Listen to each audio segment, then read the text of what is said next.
কি তরকারি রান্না করিস হাল্লা বোন একটু ঠিক না কি খাওয়া যায়? আমি রোজা আছি তো আব্বা, আর লেগে চেখে দেখতে পারিনি। দেখতে পারিনি মানে তোমাকে আমি বলেছি রোজা থাকতে কত স্বাদ করে খাবো বলে ইলিশ মাছটা নিয়ে আসনু, মাছটাই নষ্ট। অতস ভাজি খেতে রোজা রেখেছে। মাংস রান্না করে রেখে দে।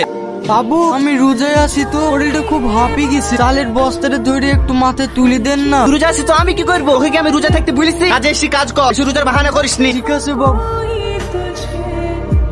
আরাম চাচা দাঁড়ান, অত কষ্ট করতে হবে না, আমি তুলে দিছি।